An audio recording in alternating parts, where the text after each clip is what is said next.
Something that we can learn from the last week's box office results is that remakes, well, they're still the currency of the Hollywood realm, but for how much longer and to what diminishing returns? Is Hollywood going to learn the right lessons from this? I think you already know the answers to that because we've got a little bit more. Remake, sequel, prequel, live action adaptation, additions to franchises to talk about. And well, Mean Girls, well, a lot of people are, oh my god, it's terrible, it's disgusting. It's still made for a specific audience, and it seems to be resonating with them at a time where there is nothing coming out in theaters. Like, I looked, like, what's coming out this weekend? Absolutely nothing. The only thing of note that's coming out, and I've just in passing heard about this Argyle film, like, that's the next big release that's coming out. And then after that, the most notable release is Madam Web, and we already know what that's projected to do. But if that's going to be the biggest film of 2024 so far, we're in for trouble. We're in for big old trouble, and perhaps there's a couple of light frafts that are going to get thrown out that'll potentially save us all. You never know. Mean Girls has edge during first weekend of 2024. The first, but not the last for a while. There's not much going on at the weekend box office. Yes, point fingers at the dual strikes impact on the theatrical schedule. Well, to be fair, it wouldn't really have done all that much. I guess it was always going to be a bad time, but at the same time, this is like historically bad. But it's also January. Typically counts a couple of the year's lowest grossing weekends. 3-day for all titles is looking to be $68 million, which is not only the first weekend of the new year, but 8% off the same frame a year ago, which did $72.4 million per Box Office Mojo. The first two weekends of January grossed 85.7 and 97 million respectively. Well, it's not even going to come close to that because there's nothing. There's nothing coming out this weekend. It's crazy. With Sundance and the celebration of indie cinema and the discovery of new filmmakers rages on the park in Park City, Utah. There's never really been any correlation between what's going on in Park City and what's playing in national marquees through pre-coup. We've seen films perform significantly better in late January. Last time this year, Avatar: The Way of Water led the chart with sixth weekend with $20.1 million. Sony's Searching was in line waiting studio release, teeing off with 9.1 million. This year, it's Paramount's second weekend of Mean Girls in 3,826 studios with $11.7 million. Yo, a 59% decline, which will be a 10-day $50 million. Not all that bad. Through 10 days, why Mean Girls is pacing 19% of 2004's, I guess that's probably unadjusted for inflation, Mean Girls, which finaled at $86 million. In 2004, Mean Girls, I'll go ahead and vouch for that film. I think it's great. It's been a long time since I've seen it, but at least it wasn't a musical. We can say that. The other films to round out the frame, The Beekeeper, making $8.4 million, low-budget action films, okay. I seen this film get a lot of promotion. ISS, International Space Station, right? Ariana DeBose, you got a black woman in space. Fantastic. A $3 million opening in 2,500 theaters. Oofda. That's a bomb, but no, it's actually not, because in a post-pandemic reality, for those handling distributions here, is that always at the box office rally? Yeah, I haven't heard anything about this at all. Like, not good, not bad. It's just that just showed up in theaters, and it just died on the vine. But Hollywood's going to be leaning on, and it's going to fail, established franchises to try to bolster them through 2024 until they figure out what the hell is going to be going on in 2025. And further, like, what new trend that they need to hop on to, I would just go ahead and recommend good storytelling and well fleshed out characters, something you haven't been doing in a long time. But no. There's going to be a ton of sequels coming through in 2024 and apparently into the future because, oh my god, okay, like the live action Lion King that came out in 2019, at the time it made just about $2 billion, which is absurd to think about. And of course, we need to have a prequel of the live-action wait, what? We need to tell the story of Mufasa. Wow, I think we know what the spoiler on that one is. Like, he's eventually going to become the Lion King, and he's going to, at the end of it, oh, it's going to be like at the end of Revenge of the Sith. I'm going to call this one Simba, and this one Nala. Crazy. Roll credits. I'm just wondering, it's like, whose visage is he going to see manifest in the sky? You know, just with the clouds convening. Like, that'll be interesting. Is James Earl Jones going to be reprising the role of Mufasa?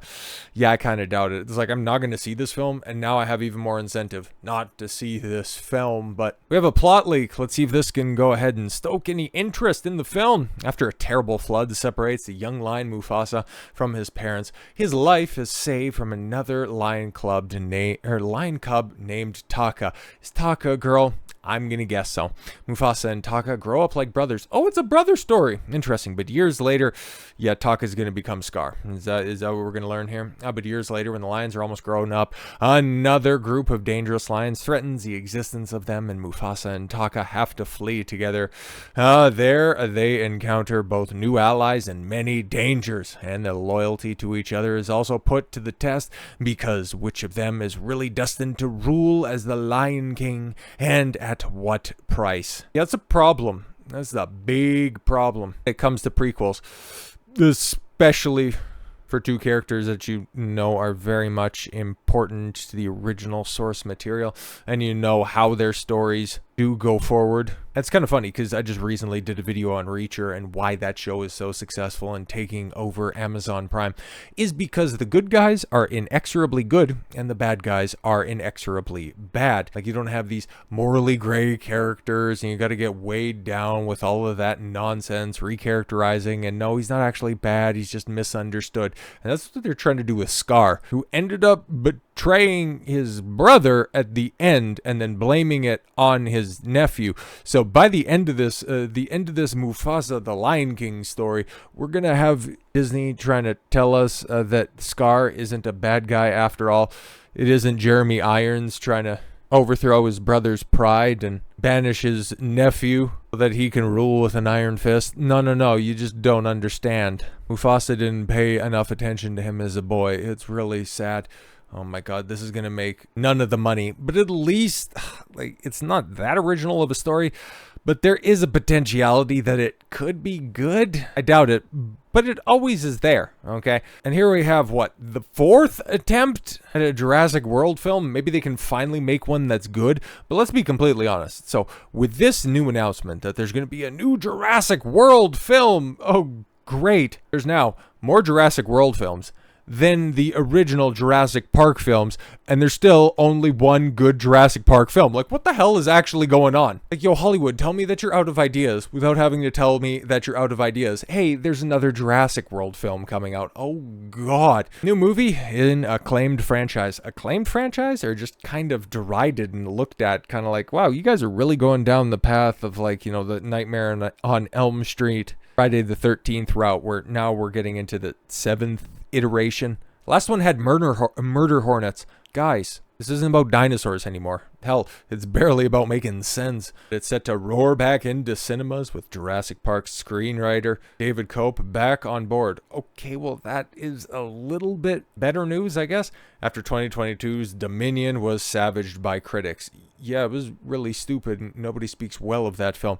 It made money, but if you produce anything like that in today's landscape, it's not going to make money. It's going to make no money. It's going to make none of the money. A new Jurassic Park movie is in the works from Jurassic Park screenwriter David Cope. 2 years after the last film was on the acclaimed dinosaur franchise, Jurassic World Dominion was savaged by critics. It was intended to bring the curtain down on the franchise.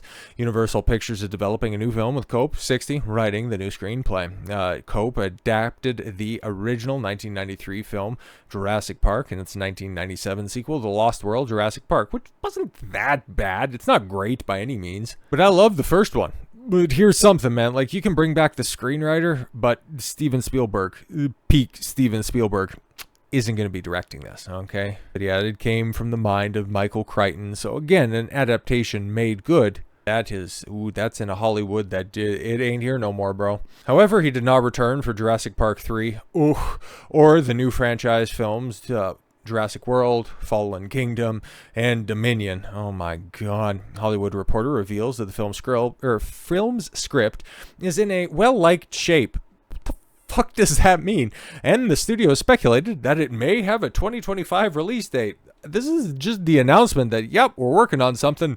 Should be coming out next year. I highly doubt that. Like, unless Universal has a screw loose, you fumbled Dominion so bad. I wouldn't be looking to rush this project. It's like, it's Jurassic Park. It's one of the coolest premises on Earth. You got dinosaurs taking over a theme park, and it's a survival horror element. Like, bro, it kicked off a trend in back in 1993.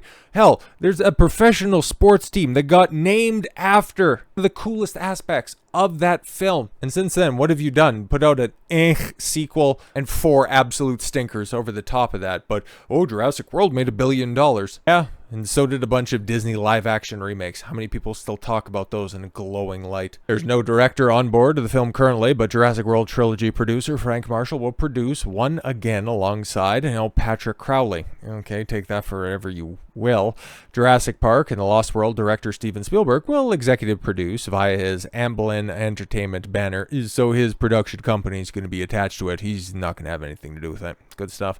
Source tells the publication the film will launch a new Jurassic era. So you had Jurassic Park, then you had Jurassic World. So what are you going to have? Jurassic Universe? Jurassic Multiverse. That seems to work so well with other franchises, right?